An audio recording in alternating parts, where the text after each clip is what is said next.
Hello everyone, welcome to the next part of HTML tutorial. So in this tutorial, we'll cover HTML table and HTML list. So without wasting any time, let's get started.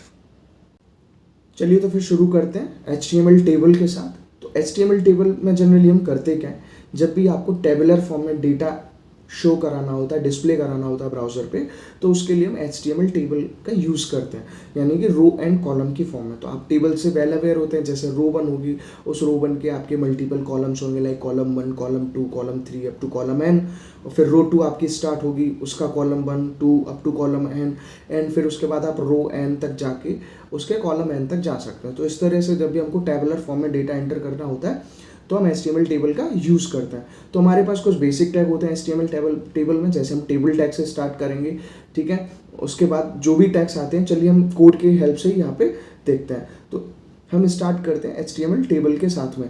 तो table tag में हम HTML table define करते हैं। उसके बाद हम क्या कर सकते हैं कि 3 पार्ट में हम टेबल को डिवाइड कर सकते हैं, राइट। तो एक होता है आपका टेबल हेड। तो एक आपका टेबल हेड होता है इसके, जिसमें हम क्या करते हैं, अपने टेबल का हेडर पार्ट आप वहाँ पे शो कर सकते हो। दूसरा होता है आपका that is T body. Okay, तो टी बॉडी में क्या है, आप टेबल की बॉडी शो करेंगे, जो भी बॉडी वाले पार्ट होंगे। और फिर आता है आप टी फुट। तो इसमें आप क्या कर सकते हो, टी फुट में जो भी आपका फुटर पार्ट होगा टेबल का, वो आप रिप्रेजेंट कर सकते हो, ठीक है। तो जनरली हम क्या करते हैं, रोज के लिए हम TR टैग का यूज़ करते हैं एंड कॉलम के लिए हम TD टैग का यूज़ करते हैं। और अगर आपको कहीं हेडिंग की फॉर्म में लिखना है, टेबल हेडिंग्स, तो वहाँ पे हम कॉलम में TD की जगह हम TH का यूज़ करते हैं। तो चलिए वन बाई वन देखते हैं और मैं आपको एक स्ट्रक्चर दिखाता हूँ। तो सबसे पहले अगर हम बात करें हेडर पार्ट में, तो हेड पार्ट में यहाँ पे आप क्या कर सकते हैं, इसकी थोड़ी स्टाइलिंग कर सकते हैं। लाइक स्टाइल में अगर हम देखें तो स्टाइल में हमने उसका बॉर्डर, एक बॉर्डर लिया, ठीक है। बॉर्डर की वैल्यू ले ली यहाँ पे एक 1 पिक्सल, ठीक है। तो इस तरह से हमने यहाँ पे, और आप चाहें तो टेबल का एक बैकग्राउंड कलर भी यहाँ पे ले सकते हैं। लाइक बैकग्राउंड कलर, हम कोई भी एक बैकग्राउंड कलर यहाँ पे इसका यूज़ कर लेते हैं टेबल का। तो देखिए अभी आउटपुट में देखते हैं कि कुछ आया कि नहीं आया हमारा, ठीक है। अभी यहाँ पे आउटपुट में कुछ आया ही नहीं, ठीक है। तो यहाँ पे अभी हम क्या करेंगे, इसमें जाके आपके टेबल में टी हेड में हमने क्या किया, सबसे पहले एक TR लिया, ठीक है। ये TR लिया और इसके बाद हम यहाँ पे टेबल हेडिंग का यूज़ करेंगे, ठीक है। तो हमने यहाँ पे यूज़ किया टेबल हेडिंग। सपोज हम यहाँ पे कुछ टेबल हेडिंग्स में यूज़ कर रहे हैं आपके 6 हेडिंग्स। तो इस तरह से हम इसको यूज़ करेंगे आपके TR में, जिससे क्या होगा, अब देखिए आपका कुछ रिप्रेजेंट होकर आया यहाँ पे इस तरह, भी कुछ शो नहीं हो रहा है इसमें, ठीक है। हम इसकी हाइट और ब्रेथ भी डिफाइन कर सकते हैं यहाँ पे। जैसे हमने यहाँ पे टेबल की हाइट डिफाइन कर दी लाइक 100 पिक्सल, एंड आपने ब्रेथ डिफाइन कर दी 100 पिक्सल्स, ठीक है। तो देखें तो कुछ उसका साइज यहाँ पे इंक्रीज होके आ गया। तो अभी हम क्या करेंगे, जैसे हमने यहाँ पे कुछ वैल्यूज पास करी, like Monday, Tuesday, Wednesday, Thursday, Friday and your Saturday. तो इस तरह से हमने कुछ वैल्यूज पास करी रो वन में।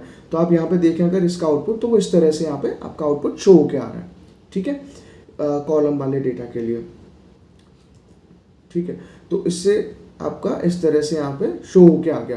अब ये कि आपके रो वन में आपने 6 कॉलम्स यहाँ पे ऐड कर दिए। अगर हम TH की जगह देखें TD यूज़ करेंगे, सपोज यहाँ पे हम TD यूज़ कर रहे हैं, तो TD से क्या होगा कि वो जो एक स्ट्रांगली अपीयर हो रहा है वो यहाँ पे नहीं होता।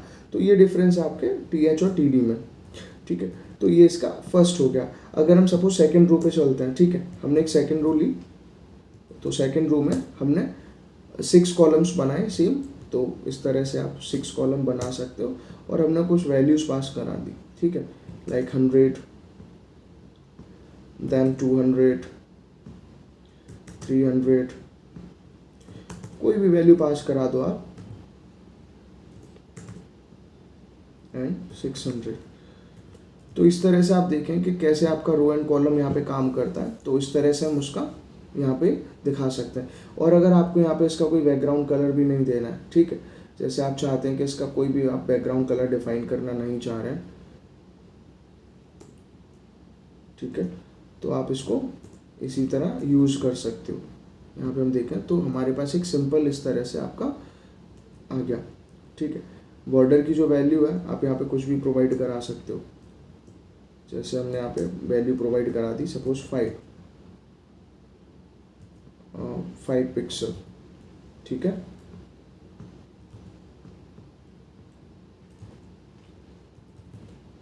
इसको हम सेव कर रहे हैं और इसको यहाँ पे रन कराएं। तो इस तरह से हमने यहाँ पे वैल्यू प्रोवाइड कराई, कोई भी आप वैल्यू यहाँ पे ले सकते हैं। तो इस तरह से आपका सिंटेक्स बना। अभी हम नेक्स्ट पार्ट में जाएं तो इसी तरह से हम उसमें आगे चेंजेस कर सकते हैं, जैसे हमने 2-3 कॉलम आपके ऐड कर दिए इसमें, ठीक है। यहाँ पे हमने इस तरह से 2-3 कॉलम्स आपके ऐड कर दिए, राइट। तो आप देखें यहाँ पे तो आपको इसी तरह के आउटपुट्स यहाँ पे मिल जाते हैं, जो भी आपको यहाँ पे एंट्री करनी होती है, ठीक है। तो इस तरह से हम टेबल का यूज़ करते हैं। और एक चीज़ और होता है टेबल में, जैसे आपको क्या करना है, सपोज आप इनकी वैल्यू भी चेंज कर तो कर दीजिए, नहीं तो हमने यहाँ पे एग्जाम्पल के तरीके से आपको दिखा दिया। तो अब आपको मान लीजिए कि आपको ये 2 कॉलम्स हैं, ठीक है, ये कोई भी आपके 2 कॉलम्स है, सपोज मुझको ये दोनों कॉलम्स आपको मर्ज करने हैं, ठीक है। तो ये दोनों कॉलम मर्ज करने हैं, तो उससे क्या होगा आप इस तरह से दिखा सकते हैं। ये कहाँ पे मैं बात कर रहा हूँ आपके सेकेंड रो के कॉलम्स की, ठीक है। तो सेकेंड रो में अगर मैं आता हूँ यहाँ पे सपोज तो ये कॉलम मुझे मर्ज करना है, तो मर्ज करने के लिए दोनों कॉलम्स को हम लगाते हैं कॉल स्पैन, ठीक है। तो कॉल स्पैन अगर हमें 2 कॉलम मर्ज करने हैं तो हम उसके लिए कॉल स्पैन की वैल्यू यहाँ पे 2 प्रोवाइड करा देंगे। तो देखिए यहाँ पे अगर हम 2 प्रोवाइड करा रहे हैं तो वो इस तरह आ गया, ठीक है। लेकिन अब इसमें दूसरा डिफरेंस क्या है कि मुझे यहाँ से एक ये रिमूव करना पड़ेगा, क्योंकि वो काम हमारा उसी से हो जाता है यहाँ पे एक्स्ट्रा कॉलम से। तो इस तरह से अगर आप यहाँ पे देखें तो इस तरह से हम उसको डिस्प्ले करा सकते हैं। दूसरा क्या है कि अगर इसको हमको अलाइन करना है, ठीक है, इसका अलाइनमेंट करना है हमको, अलाइन की वैल्यू हम ले सकते हैं सेंटर, ठीक है। तो ये हमारा कहाँ पे आ गया, सेंटर में आ गया। तो इस तरह से यहाँ पे हमारे 2 कॉलम्स आपके मर्ज होके आ जाते हैं, ठीक है। और अगर आपको यहाँ पे इस तरह से नहीं लिखना है तो आप क्या करते हैं, स्टाइलिंग का अगर आप अभी स्टाइलिंग का यूज़ नहीं करना चाह रहे तो आप बिना स्टाइलिंग का यूज़ किए भी आप इस तरह से शो कर सकते हो, ठीक है। तो यहाँ पे मैंने कोई स्टाइलिंग नहीं करी है, और इसके साथ में जैसे आपने यहाँ पे लिखा है बॉर्डर, जैसे इक्वल टू उसकी वैल्यू दे दी 5, ठीक है। तो वो इस तरह से आपका टेबल यहाँ पे बन के आ जाएगा। बॉर्डर को कम हाईलाइट कर दीजिए इस तरह से, ठीक है। तो इस तरह से यहाँ पे हमने क्या किया था, हमारे 2 कॉलम्स मर्ज होके आ गए थे, ठीक है। तो 2 कॉलम यहाँ पे मर्ज होके आ गए। सिमिलरली आपको क्या करना है, अगर कोई रो मर्ज करनी है, ठीक है, मान लीजिए मुझे ये दोनों रोज को मर्ज करना है, तो उसके लिए मैं क्या वैल्यू प्रोवाइड कराऊंगा यहाँ पे, जैसे यहाँ पे मैंने कॉल स्पैन लिया 2 इसके लिए, ठीक है। तो यहाँ पे मैं क्या कर रहा हूँ, यहाँ पे जो 100 वैल्यू है दिस वन, उसको मुझे मर्ज कराना है, तो मैंने यहाँ पे एक वैल्यू प्रोवाइड कराई like row span equal to 2, ठीक है। तो इससे क्या होगा, यहाँ पे आप इस तरह से यहाँ पे देख सकते हैं, लेकिन यहाँ पे एज इट इज़ आपने एक एक्स्ट्रा वहाँ पे कवर किया, तो इसीलिए हम यहाँ से इसको रिमूव कर देंगे। तो यहाँ से हम रिमूव कर देंगे तो हमारी जो वैल्यू आएगी वो इस तरह आ जाएगी। तो आप यहाँ पे देख सकते हैं, वीडियो को बैक करके भी देख सकते हैं कि किस तरह से यहाँ पे हमारा row span and col span काम करता है, ठीक है। तो यहाँ पे हमने देखा कि ये आपका हेडर टी हेड में हम हेडर पार्ट लेते हैं, टी बॉडी में आपका मेन कंटेंट आ जाता है, और टी फुटर में आपका टेबल का फुटर वाला कंटेंट टी फुट के अंदर। टी एच से यहाँ पे हमने हाईलाइट किया, और यहाँ पे रो स्पैन के यूज से हम क्या करते हैं, 2 रोज को मर्ज करा सकते हैं, और कॉल स्पैन के यूज से 2 कॉलम्स को मर्ज करा सकते हैं, ठीक है। तो इस तरह से हम इसको कर सकते हैं। लास्ट में एक प्रॉपर्टी हम इसमें और देख लेते हैं, बाकी जब हम CSS पढ़ेंगे तो वहाँ पे इसकी स्टाइलिंग कंप्लीट करेंगे, ठीक है। तो नेक्स्ट में अगर हम देखें तो हमारे पास 2 चीज़ें होती हैं, एक होता है आपका कैप्शन, ठीक है। अगर आपको कैप्शन यूज़ करना है, टेबल का कैप्शन, तो कैप्शन हम जनरली क्यों लिखते हैं, कैप्शन का काम होता है उस टेबल का डिस्क्रिप्शन देने को।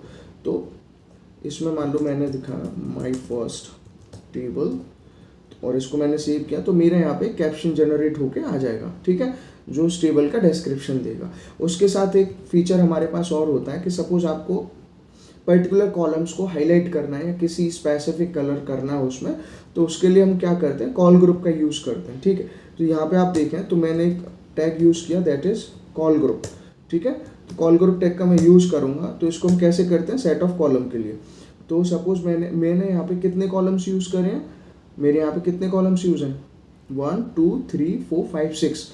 तो अगर मान लो मुझे 2 कॉलम्स हाईलाइट करने हैं कोई से, ठीक है, तो मैंने क्या किया, उसके लिए हम लिखते हैं कॉल। ठीक है, कॉल, और उसको स्टाइल करेंगे। स्टाइल में मान लो उसका हमने बैकग्राउंड कलर लिखा। ठीक है, बैकग्राउंड कलर, और उसका हमने कलर बना दिया, कोई भी एक कलर हमने वहाँ पे उसको दे दिया। ठीक है, और इसको कर दिया बंद।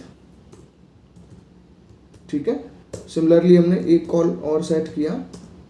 ठीक है, कॉल स्टाइल, और उसके हमने लिया बैकग्राउंड कलर, और उस बैकग्राउंड कलर का हमने कोई भी वैल्यू प्रोवाइड करा दिया, लाइक। ठीक है, इस तरह चेंज कर देते हैं, सेम ही कलर हो गए। Black is not suitable here, suppose हमने ये ले लिया। ठीक है, तो यहाँ पे हमने इसको क्लोज कर दिया इस तरह से। ब्लैक की जगह हम यहाँ पे प्रोवाइड करा देते हैं कुछ इस तरह का कलर। ठीक है, तो इससे आप देखें तो आउटपुट में क्या आया हमारा, ये डिस्प्ले हो गया। ठीक है, इसका सिंटैक्स गलत हो गया।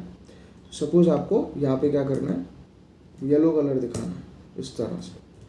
ठीक है, तो आप यहाँ पे देखिए आपके जो 2 कॉलम्स हैं वो इस तरह से यहाँ पे हाईलाइटेड होके आ गए हैं। ठीक है, तो कॉल ग्रुप में काम यही होता है जब भी आपको स्पेसिफिक कॉलम को कलर करना होता है। ठीक है, तो आप इसी तरीके से मल्टीपल कॉलम्स में कलर कर सकते हैं। तो ये रहा आपका टेबल का पार्ट। अगर हम आगे मूव करते हैं आपके HTML लिस्ट पे, ठीक है, तो फिर आती है हमारी लिस्ट। तो लिस्ट में अगर हम देखें तो लिस्ट हमारे पास जनरली 2 टाइप की होती हैं। ठीक है, we have 2 types of list, जिनमें आती है आपकी एक ऑर्डर्ड लिस्ट, दूसरी आती है अनऑर्डर्ड लिस्ट। तो ऑर्डर्ड लिस्ट को हम कैसे रिप्रेजेंट करते हैं, सिंपल वे में, जैसे हम ऑर्डर लिस्ट को हम रिप्रेजेंट करते हैं आपके OL टैग से। ठीक है, और अगर कोई अनऑर्डर्ड लिस्ट है तो उसको हम रिप्रेजेंट करते हैं आपके UL टैग से। लाइक OL में O stands for your ordered and U stands for your unordered. तो सबसे पहले अगर हम ऑर्डर लिस्ट की बात करें तो ऑर्डर लिस्ट हो या फिर अनऑर्डर लिस्ट हो, फिर उसके अंदर हमको कुछ लिस्ट आइटम्स ऐड करने होते हैं। ठीक है, तो हम यहाँ पे कुछ लिस्ट आइटम्स ऐड कर सकते हैं। जैसे लिस्ट आइटम के लिए हम जो टैग यूज़ करते हैं वो आपका होता है LI टैग। ठीक है, तो सपोज जिसमें मुझे कुछ सब्जेक्ट्स दिखाने हैं इस तरह से, आप देखिए यहाँ पे, लाइक मैथ्स, इंग्लिश,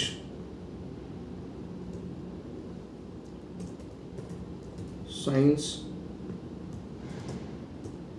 हिस्ट्री,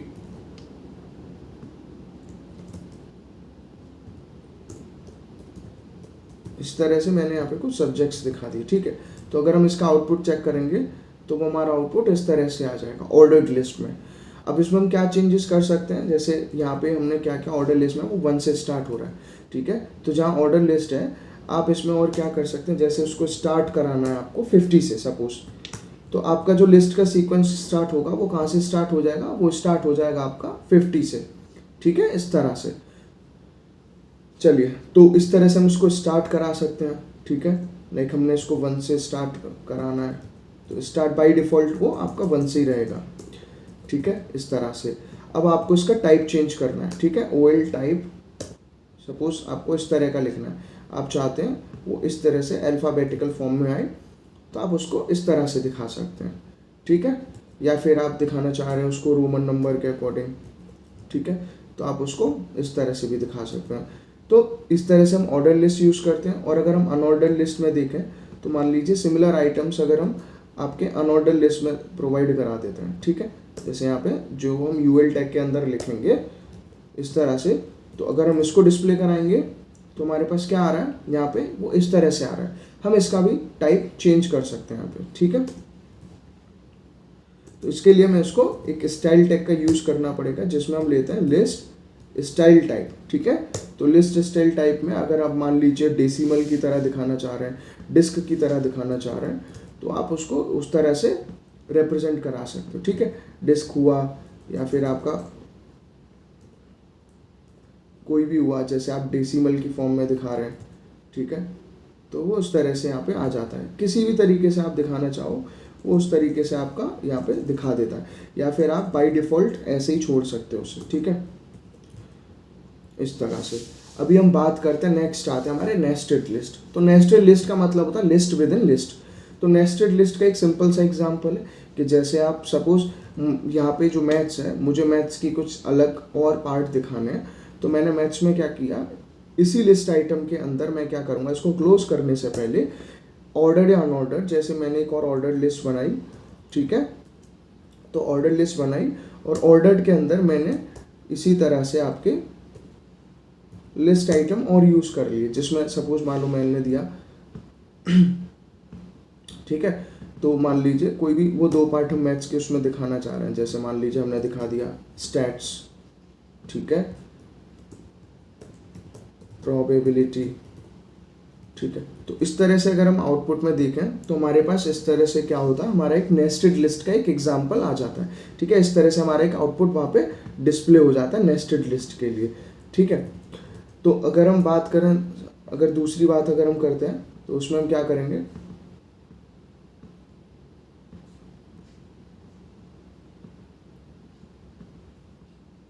ठीक है, तो इस तरह से आ गया। अगर हम इसकी जगह और क्या कर सकते हैं, देखिए यहाँ देखिए मैंने किस तरह से डिफाइन करा। अगर मैं यहाँ पे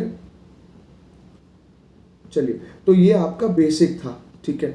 तो ये आपका हमने इस ट्यूटोरियल में HTML टेबल और HTML लिस्ट का बेसिक कवर किया, कैसे हम टेबल या लिस्ट को रिप्रेजेंट कर सकते हैं। बाकी जब हम CSS का ट्यूटोरियल कवर करेंगे तो हम इन्हीं टेबल और लिस्ट में बहुत सारे फीचर्स देखेंगे जो हम अप्लाई कर सकते हैं, ठीक है। तब तक के लिए आप चैनल को सब्सक्राइब करिए, वीडियो को लाइक करिए, शेयर करिए, ठीक है। Thank you.